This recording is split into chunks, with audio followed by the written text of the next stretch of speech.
5 months na sa akin, hindi bumababa kahit 1% yung battery. So you trusted the store Oo. na kung ano yung default charger, yun na talaga. Yun na. Sealed ba siya nung binili niyo? Hindi nga eh. Hindi rin sealed eh. Medyo doubtful ako sa mga Ako rin na-purchase nyo or anything na related dito. Kasi hindi ko talaga alam eh. Parang nag-impulsive buying lang ako nung time na yun. Pero yun. Yung kasi hirap minsan kapag...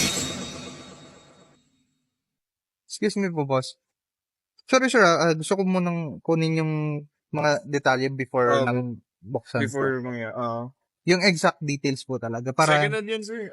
Binili ko sa 5 months ago. So, feeling ko importante kasi na malaman nyo yun eh. sobra po. Kasi hindi po lahat ng damages, hindi lahat ng mga sira, pare-pareho ng solution. Yun nga. Ano po yung Bali, ang nangyari lang kasi dyan, sir, is kagabi, tawag dito, bigla lang siyang namatay. Tapos nung binuksan ko, parang battery not detected. Okay, tapos? Nung tinry ko buksan ulit, nagcha-charge naman. Ay, hindi. Nabubuksan siya nang nakakonect yung charger. Pero hindi siya nagcha-charge. Nakabukas lang. So, ginawa ko, tinanggal ko na lang. Hinayaan ko na lang ma-deadpat.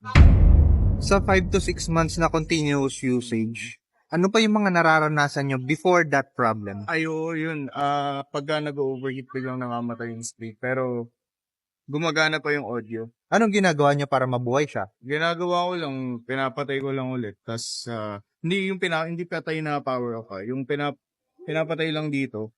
Tapos, hintayin ko lang lumamig. Tapos, pindot na lang ulit. Ganun. Kagabi lang to namatay? Kagabi lang. Right, habang natutulog kayo? Hindi naman. Actually, gamit ko siya eh. And then, naka-charge? Hindi naka-charge. Gamit ko lang siya, tapos nagulat lang ako biglang namatay. Tapos nung... Driving kayo? Ay, Or hindi sa naman, bed? sir. Nasa bahay lang. Yung Namatay lang ginagamit screen ng ninyong isa. charger, original ba siya? Ayun yung di ko sure kasi kasama na siya binigay nung yung binili ko eh. So you trusted the store Oo. na kung ano yung default charger, yun na talaga. Yun na. Sealed ba siya nung binili niyo? Hindi nga eh.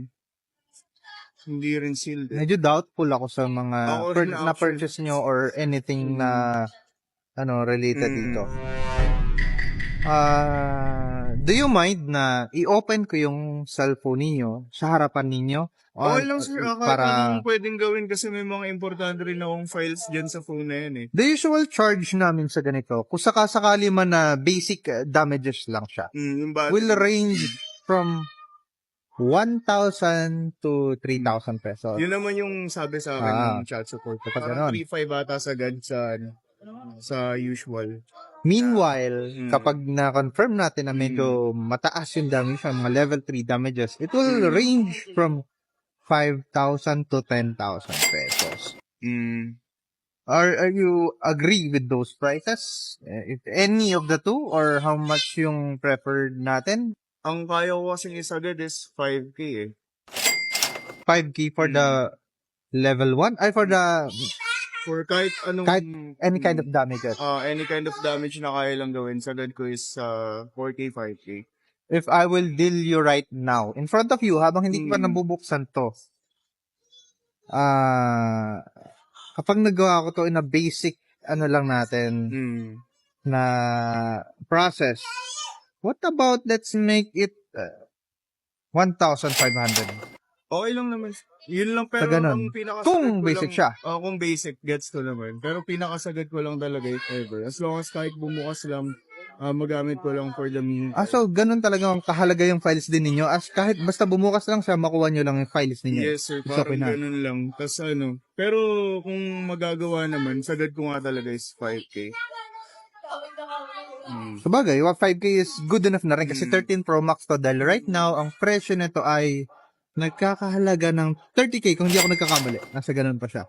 Mga ganun. Actually, 30 ko nga yan kasi hindi ko talaga alam eh. Parang nag-impulsive buying lang ako nung time na yun. Going to do my best. I-dismantle ko to sa harap ninyo. Live, without cuts, without siguro fast forward na. Kaya inagahan ko rin kasi may shift ako mamaya kasi gusto ko rin makita kung anong gagawin dun sa phone. Okay, sige. Well, try. Para pagbukas natin, makikita nyo yung story behind. Tama na. Teka po. Ay, nakakatingin. Pero to, na-repair? Steady lang, static lang. Mga ganung nabilan eh. Kaya gets naman siya.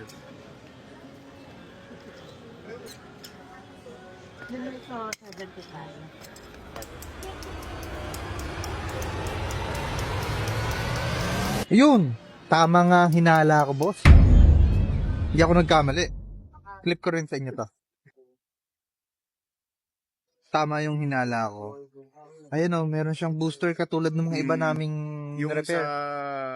battery, ano tawag doon? Oo, sa battery terminal. Battery percentage parang Hindi lang kasi, marami kasi nagiging sira Mm. nagiging sira ang cellphone kapag may booster. Tulad yun, nag-overheat. Nakakamatay ng phone.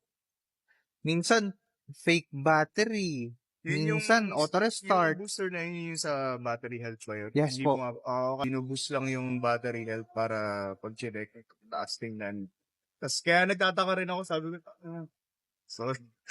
Sabi ko, 5 months na sa akin. Pero, Well, hindi ko rin naman kayo masisisi at saka kahit sinong buyer. Kasi syempre, hindi nyo malalaman yun eh. Wala namang seller na papayag i-open yung binebenta niyang cellphone sa harapan nila. Not unless you pay for it. Tapos nagtataka ako yun, parang sa 5 months na sa akin, hindi bumababa kahit 1% yung battery health.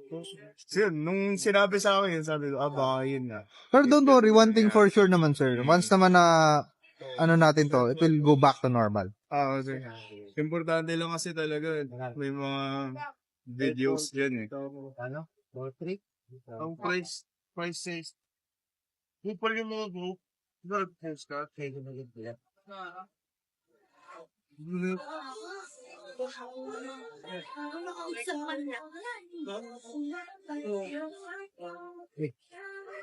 Hikit na agad ako dyan. Eto siya, sir. Hilahin na. Yun.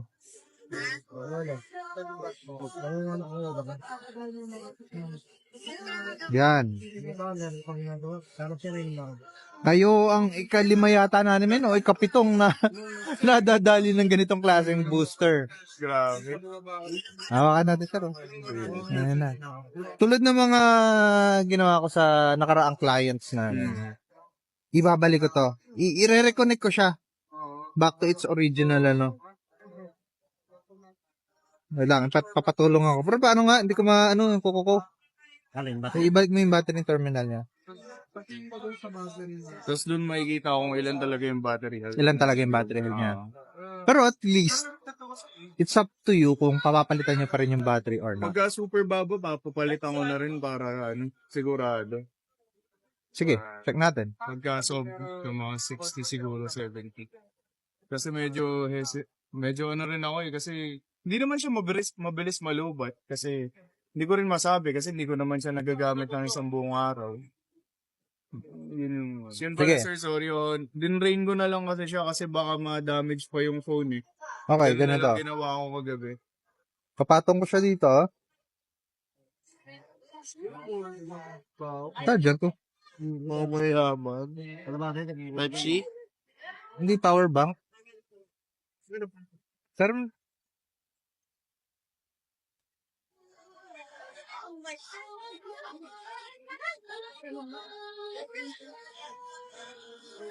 ayun na.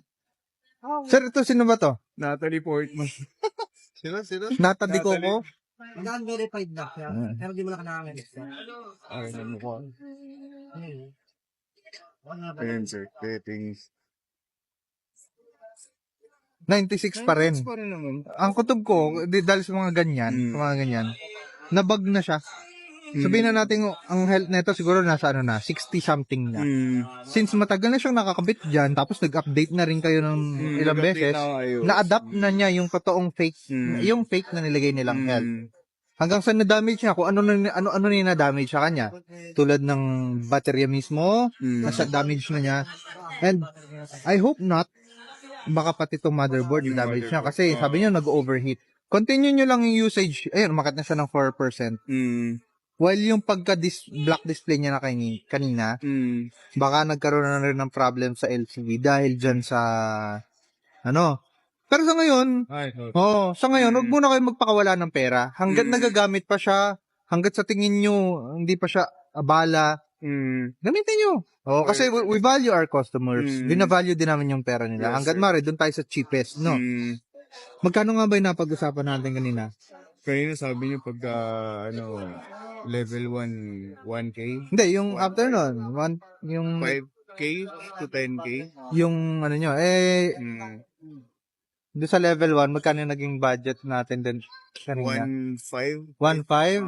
1.5. Tapos nag-negotiate ako ng 1.3 yata? Mga ganun. Sige, kunin ko na po yung payment. Sige, sir. 1,500. Meron na ako 1.5. So, kita nyo, easy money. Sarap. Pero hindi masarap sa pakiramdam. Kaya ito na yung 1,000. 500 lang ibaba nyo. Sure yun, sir? Sure yun kasi sir, Equivalent, sir. hindi equivalent trade ba? Parang barter lang yan, ano? Doon lang tayo sa sapat. Saka, hindi tayo, ganun. I-assemble ko na to, sir, ha? Tapos, gamitin nyo na muna. Sige, sir. Alright? Thank you. Ikot-ikot ko rin muna. Thank you, sir. Thank you. Okay.